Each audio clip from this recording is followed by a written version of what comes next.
नमस्कार मित्रों, मैं डॉक्टर दीपक सिंह बादल आपके बीच में उपस्थित हूँ एक कक्षा को लेकर। अनेकार्थी शब्द जो कि आपके लिए विभिन्न प्रतियोगी परीक्षाओं के लिए लाभदायक होगी। आज का विषय है अनेकार्थी शब्द। तो आइए जानते हैं क्या होते हैं अनेकार्थी शब्द। वे शब्द जो श्लेष के कारण एक से अधिक अर्थों का बोध कराते हैं। यानी आप लोग अलंकारों में श्लेष अलंकार को पढ़े होंगे। श्लेष का अर्थ होता है चिपका हुआ, अर्थात एक ही शब्द में अनेक अर्थ चिपके होते हैं, उसे श्लेष कहते हैं। वे शब्द जो श्लेष के कारण एक से अधिक अर्थों का बोध कराते हैं अनेकार्थी शब्द कहलाते हैं। और अनेकार्थी का मतलब होता है जिस शब्द के हमको अनेक अर्थ प्राप्त होते हैं। अनेकार्थक शब्द काव्य में अलंकारिकता का समावेश कर उसके लालित्य में वृद्धि कराते हैं।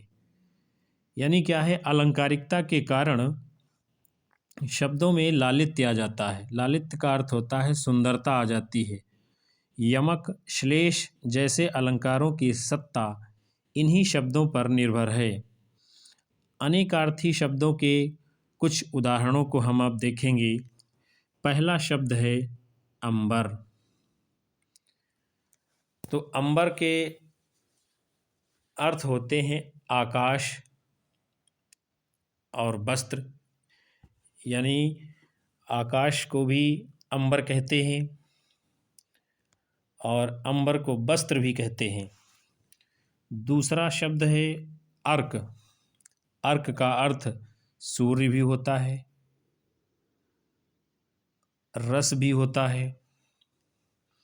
तीसरा शब्द है अंक। अंक माने गोद भी होता है, अंक माने संख्या भी होती है और अंक का उपयोग अध्याय के रूप में भी किया जाता है। चौथा शब्द है अक्षर।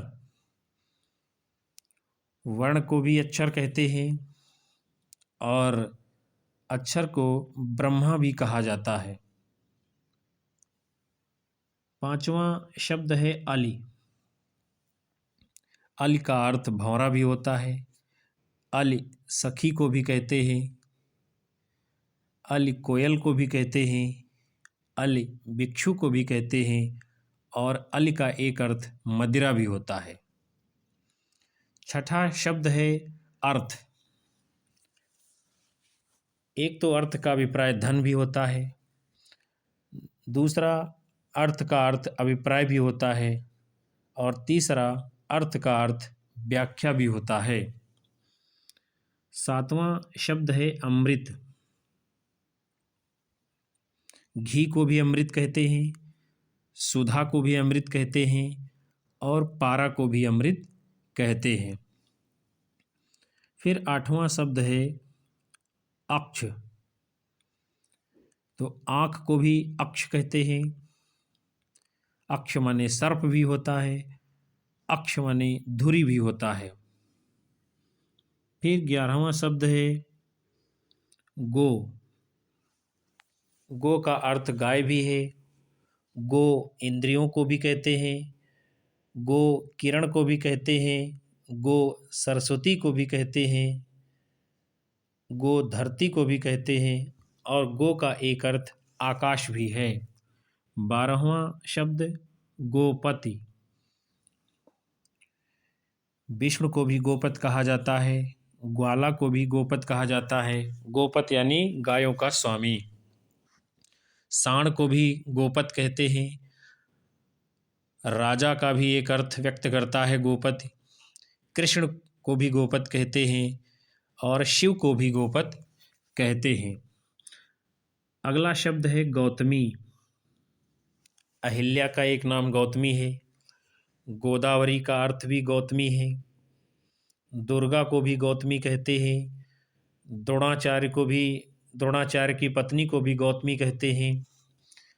अगला शब्द है गरल।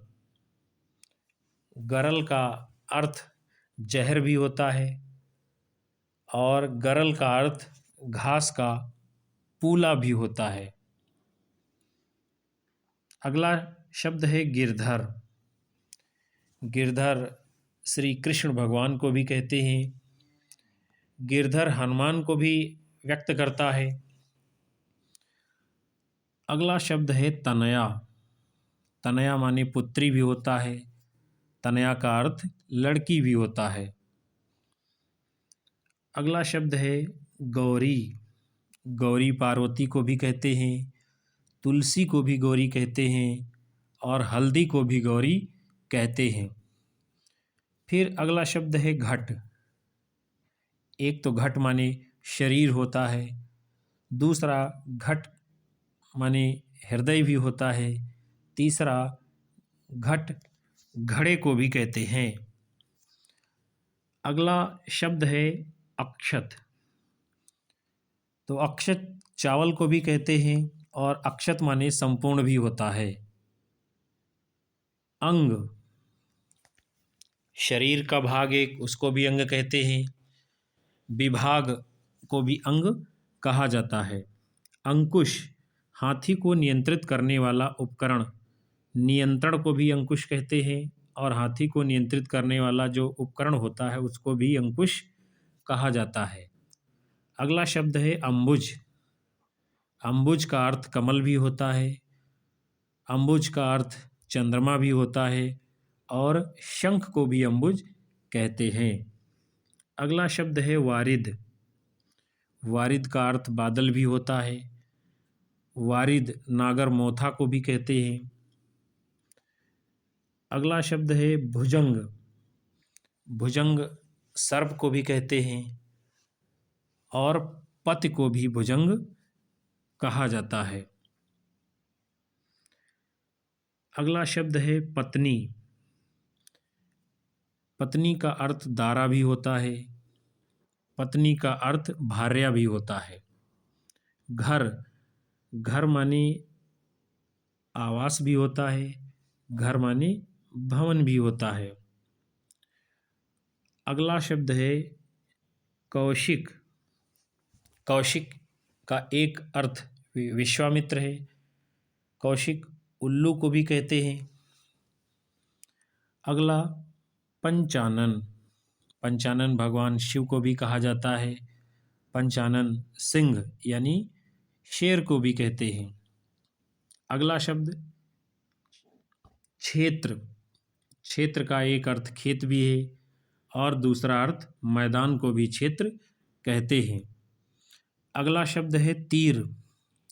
तीर माने किनारा भी होता है और एक तीर का अर्थ बाण भी होता है। अगला शब्द मद। मद माने अहंकार भी होता है। मद का एक अर्थ नशा भी होता है। अगला शब्द है कुमार। कुमार लड़के को भी कहते हैं, कुमार अविवाहित को भी कहते हैं। अगला शब्द है कंचन। कंचन माने सोना भी होता है। कंचे का बहुवचन भी जो है उसको भी कंचन कहते हैं। अगला शब्द है राग। संगीत के राग को भी राग कहते हैं। प्रेम जो अनुराग होता है उसको भी राग या प्रेम अनुराग कहते हैं। अगला है अंश। अंश माने भाग भी होता है। अंश माने डिग्री, ये कोण कितने अंश का है इसको भी कहते हैं। अगला शब्द है पतंग। पतंग पतंगा को भी कहते हैं और पतंग सूर्य को भी कहते हैं। अगला लक्ष्य। लक्ष्य का एक अर्थ उद्देश्य भी है, लक्ष्य का दूसरा अर्थ निशाना को भी व्यक्त करता है। और अगला शब्द है खग। खग माने पक्षी भी होता है, खग बाण को भी कहते हैं और खग का एक अर्थ सूर्य को भी व्यक्त करता है। तो साथियों, आज आपने देखा इस कक्षा के भीतर अनेकार्थी शब्द जिसमें कैसे एक शब्द के अनेक अर्थ व्यक्त होते हैं। मैं पूरी आशा करता हूँ कि आपको आज की कक्षा ज़रूर पसंद आएगी। आप सभी इस वीडियो को लाइक करें, शेयर करें, कमेंट करें। यदि आप हमारे चैनल के ऊपर नए हैं तो कृपया चैनल को तुरंत सब्सक्राइब कर बेल आइकन दबा लें, ताकि आने वाली अगली कक्षा निरंतर आपको प्राप्त होती रहे। और अपनी राय कमेंट बॉक्स में अवश्य दर्ज करें, ताकि हम और सुधार तथा परिमार्जन के साथ अगली कक्षा आपके मध्य में लेकर उपस्थित हो सकें। तब तक के लिए नमस्कार, धन्यवाद, जय हिंद, वंदे मातरम।